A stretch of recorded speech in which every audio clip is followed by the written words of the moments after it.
Konflik berkepanjangan antara Tamara Bleszynsky dengan kakak kandungnya Ryszard Bleszynsky yang kini sedang berproses di pengadilan akhirnya mendekati titik akhir, yakni menunggu agenda hasil putusan hakim yang akan diumumkan secara daring dalam waktu dekat ini.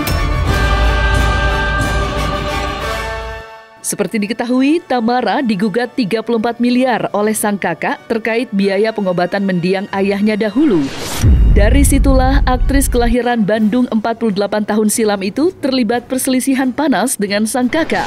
Lantas, seperti apa kesiapan kedua belah pihak dalam menunggu hasil putusan Hakim PN Jakarta Selatan atas gugatan yang dilayangkan Ryszard terhadap Tamara yang akan diumumkan secara e-court? Jadi sidang hari ini ternyata ininya e-court ya. Jadi putusannya itu melalui e-court. Jadi tidak tidak dibacakan dalam persidangan. Justru yang hadir dari pihak kita, yang pihak Tamara itu tidak hadir karena mereka tahu ini e-court gitu. Jadi kita miskomunikasi kemarin. Karena kita baca di sistem e-courtnya tidak dibaca bahwa itu e-court. Hadirlah di sini, makanya kita hadir. Ternyata putusannya itu e-court, tapi bukan hari ini. Kemungkinan minggu depan sama hari Selasa ya. Kita nggak datang ke sini ya, karena sudah dikatakan bahwa putusannya akan disampaikan melalui e-court. Sedih ya, karena apa yang saya perjuangkan sekarang ini adalah memperjuangkan warisan amanah mendiang almarhum ayah saya yang sudah 21 tahun tidak terlaksana. Dan saya sudah bilang berkali-kali, warisan itu harus dibagi, bukan didiamin seperti ini terus-menerus dengan segala macam alasan. Dan yang ahli waris itu bukan hanya saya aja, tapi banyak. Ada anak-anak dari mendiang kakak saya. Ahli waris itu penting.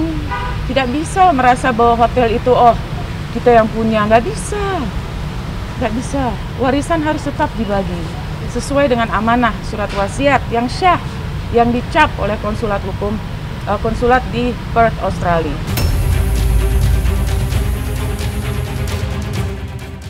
Perseteruan panas yang terjadi antara kakak beradik ini juga semakin luas. Tidak hanya menyoal biaya pengobatan mendiang ayahnya dulu, tetapi juga terkait warisan keluarga. Buntut dari pernyataan Tamara yang dituding telah mencemarkan nama baik sang kakak di depan umum, Tamara pun dilaporkan ke Polda Jabar. Lantas, seperti apa pihak Tamara menanggapi laporan yang dibuat oleh sang kakak? Mengenai perkara lainnya yang Tamara kan dilaporkan oleh Pak Rik di Polda Jawa Barat mengenai Undang-Undang ITE. Jadi Tamara sudah diperiksa, kalau nggak salah 3 kali sudah hadir di Polda, sudah dilakukannya mediasi, tapi tidak tercapai mediasi tersebut. Dan saya pun terseret-seret juga, dibawa oleh Tamara bahwa dia mengatakan bahwa dia kan ngata-ngatain Pak Rik tuh di medsos ya, di IG-nya dia, di Instagramnya. Ada kata-kata dia yang sangat tidak patut lah menurut Pak Rik dan sangat merugikan Pak Rik. Nah, sehingga Tamara ketika ditanya oleh penyidik, dia mengatakan bahwa dia turunkan beritanya itu di take down, itu perintah saya katanya. Nah, saya ditanya sama penyidik, ibu betul memerintahkan itu? Nah, ini kan beda perkara, saya bilang. Ini dia kata-katain ini tiada kakak waras seperti ini, kejam kau. Sudah cukup penderitaan aku selalu tertekan, terintimidasi dengan cara manipulatifmu. Kamu tampar aku dengan benda hina aku, hina ibuku, terus baik-baikin aku. Abis itu kata-kata yang tidak pantas. Kau hina ibuku, terus baik-baikin aku lagi, terus hina aku lagi, hina ibuku lagi. Sudah cukup kakak, kamu memang kejam. Ini kapan gitu loh Pak Rik melakukan menghina ibunya? Bertemu aja juga udah enggak, udah lama. Terus kapan melakukan penganiayaan segala macam juga enggak gitu. Itu dilaporin. Ya ini dilaporin. Jadi ada beberapa bisnis-bisnis Pak Rik yang terganggu akibat pemberitaan ini.